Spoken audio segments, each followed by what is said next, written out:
엄청나게 소리 지릅니다. 걸어 걸어 걸어 걸어 이러면서. 이렇게 여러분들 하는 게 연습을 할 때 이렇게 하는 게 아니에요. 여러분들 어떻게 해야 되냐면요.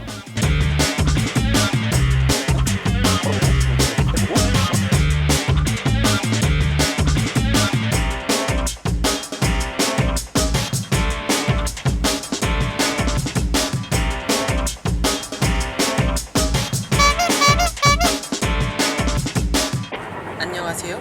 서부웨이입니다. 빠밤. 요금 2,000원이 결제되었습니다.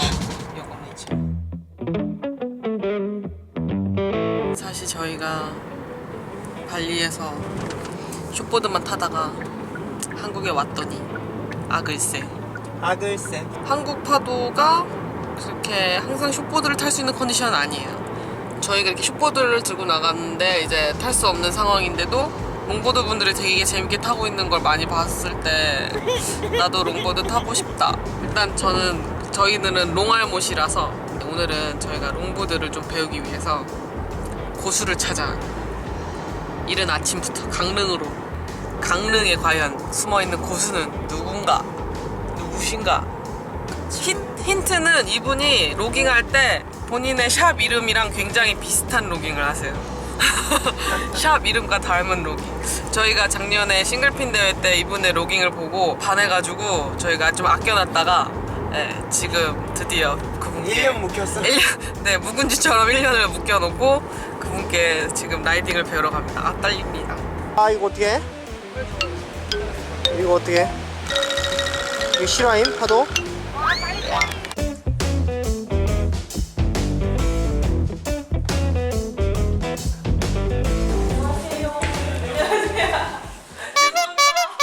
안녕하세요. 반갑습니다. 저는 플라밍고 서프의 송지영이라고 합니다. 너무 그런가? 33대 클래식 롱보드 싱글핀 송지영입니다.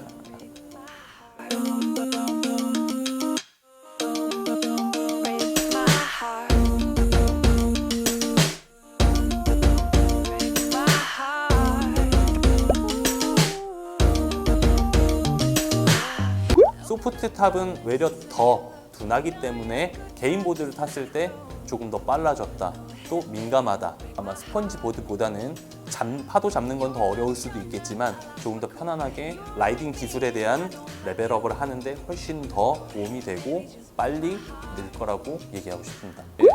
저 그냥 개인적으로 생각을 했을 때는요, 굉장히 심플합니다. 사람 마음이에요. 보드를 팔아봐서 알지만 제가 백날 추천해봐야 본인 마음에 드는 보드 사거든요. 결국에는 개인 보드를 갖고 싶어 할 때 갖게 돼요. 그냥 물어본다는 것 자체가 이제 관심이 있거든, 왠지 이제 타도 될 것 같거든, 그러면 타세요. 뭐 문제 있나요? 하지만 단순하게 하드보드를 제가 추천을 할 때가 된다면은 스펀지 보드로 본인 스스로 파도를 혼자서 캐치할 수 있는 능력. 파도를 잡지 못했는데 테이크오프를 하는 사람은요, 파도를 잡은 느낌을 모르는 사람이에요.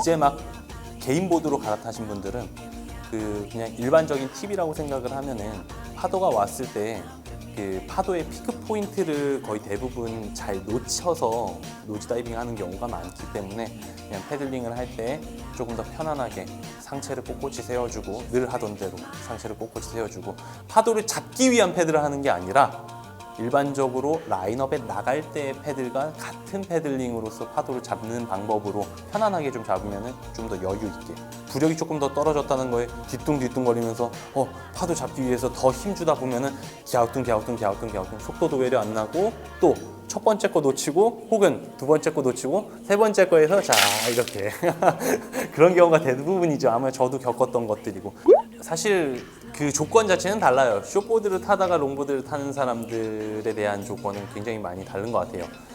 일반적으로 파도 잡는 위치도 다르기 때문에 아마 노즈 다이빙에 대한 그 모습을 눈앞에 너무나 선명하게 보여요. 그리고 잡아 타서 내가 늘 타던 대로 타려고 했는데 그냥 뭔가를 하려고 하는 그것 때문에 몸만 돌아가고 보드는 그대로, 그래서 넘어지게 되고.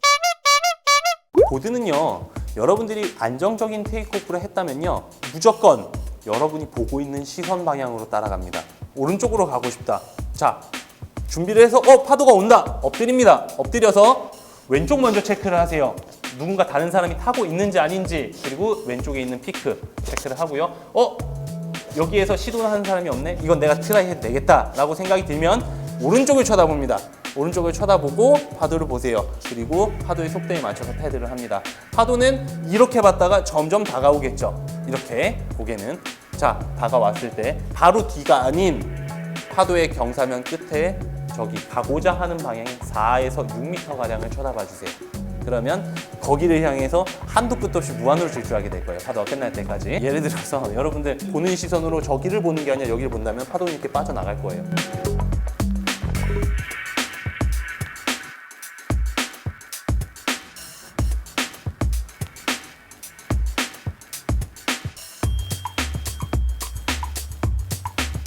저는 일반적으로 업다운을 연습을 하기 위해 카버보드를 참 많이 이용을 해요. 카버보드를 탈 때 그 타고 있는 도로면의 경사면이 없더라도 내 눈앞에 이미지를 섀도우하세요. 내 앞에 경사면이 이렇게 보여지고 있어. 파도에 대한 그 경사면이 보여 라고 생각을 하면서 그 경사면에 따라서 레드 서핑을 하는 거예요. 이 이미지는 반드시 서핑하다 겹치는 경우가 납니다. 제 첫 업다운은 그렇게 했어요. 사이드 라이딩에서 가고자 하는 방향 보라고 했죠. 업다운도 마찬가지입니다. 6m예요. 6m 가고자 하는 방향을 향해서 여러분들 뭔가를 하려고 하지 말고 시선으로만 먼저 따라갑니다. 내가 사이드를 잡았어요. 잡아서 딱 봤는데 이상하게 파도 면이 뭉그러져 있는 것 같아. 라이딩이 끝나겠어 라고 생각을 하면서 밑에 쪽을 바라봅니다.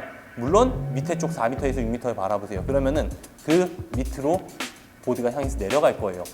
밑으로 다 내려왔는데 너무 내려왔네? 그러면 다시 올라가야지 하고 다시 가고자 하는 방향의 4에서 6m 립을 봅니다. 피크를.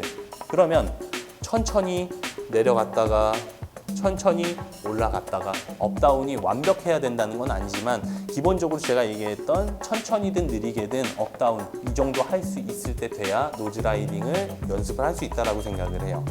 그리고 턴 같은 경우는 언제든 연습할 수 있지만 점점 과격한 턴이 필요해질 거고 그 과격한 턴 자체는 여러분이 사이드 라이딩 끝나고 나서부터도 할 수 있겠지만 여러분들 서핑이 끝날 때까지도 완벽하게 소화 못할 수도 있는 고급 기술 중에 하나이기도 하고요. 턴은 아직도 숙제예요.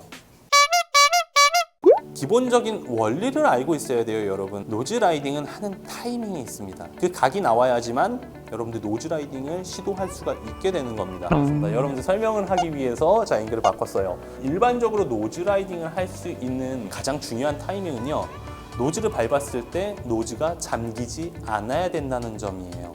노즈로 걸어 나갔는데 노즈가 잠기지 않는 이유, 그 이유는 뭘까?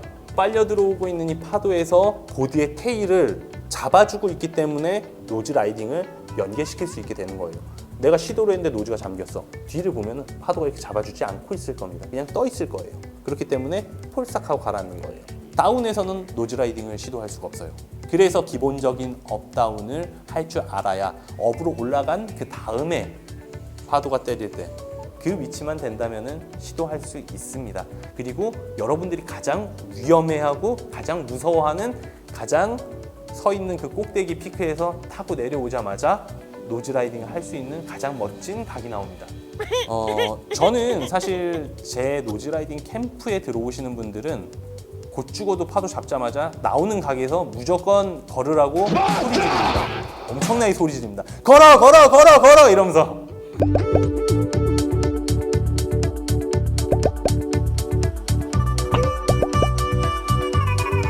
그냥 툭 까놓고 말씀드릴게요. 노즈 라이딩 왜 실패하는지 아세요? 이 파도의 재밌는 구간 다 즐기고 나서 맨 마지막에 노즈 라이딩 해봐야지? 맨 마지막에 파도 다 끝나잖아요. 그쵸? 그때 노즈 라이딩을 하기 때문에 그냥 백스텝 할 여유도 없이 시도했다가 끝나버리는 경우가 제일 커요. 여러분들이 생각하는 가장 재밌는 구간이 노즈 라이딩을 하기에 가장 성공적인 구간이에요. 이런 거 알려주면 안 되는데. 내가 본격적으로 노즈 라이딩을 하겠다고 하면은 무엇 때문에 이렇게 뻣뻣한 걸까? 간단합니다. 뻣뻣한 이유는 여러분들 되지 않을 거라고 생각하지만 시도를 하기 때문에 몸에 힘이 들어가 있어요. 그게 가장 큰 첫 번째 이유고요. 그리고 두 번째, 무슨 이유인지 모르겠지만 여러분들 크로스 스텝이라는 거를 처음에 시도를 할 때 크로스 스텝을 서서 해요. 노즈 라이딩을 할 때 이렇게 여러분들 하는 게 연습을 할 때 이렇게 하는 게 아니에요. 여러분들 어떻게 해야 되냐면요. 처음에 크로스 스텝을 시작을 하실 때는요. 빳빳하게 서서 하는 게 아니라 하체를 낮춰주시고 지금 보는 즉시 한번 따라해 보세요. 자, 구부린 채로 한 발 한 발 걸어보세요. 서서 걸었을 때랑 어떤 느낌이 다른가?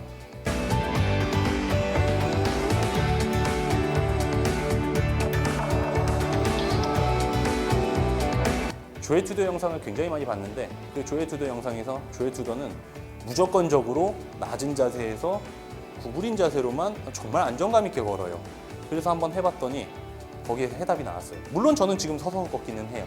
하지만 가장 기본적으로 여러분들이 처음에 시작해야 되는 방법은 빳빳하게 서서 뻣뻣하게 뻗어서 걷는 게 아니라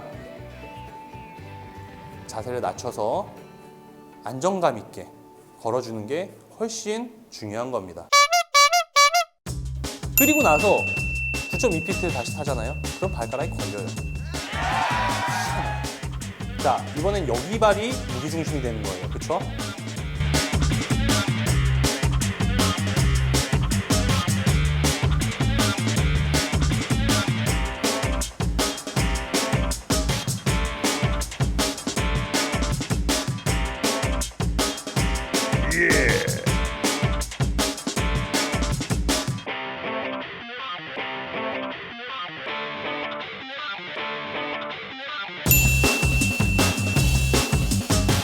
저희 플라밍고 서프에서 매년 캠프를 주최를 해요. 제가 직접 가르치고 오늘 여러분들이 봤던 영상에서 나왔던 그런 팁들 그리고 그 이상의 꿀팁들을 가지고서는 진행이 되니까 많은 참가해 주시기 바랄게요. 서퍼스 홍군의 블로그를 참고해 주세요. 감사합니다.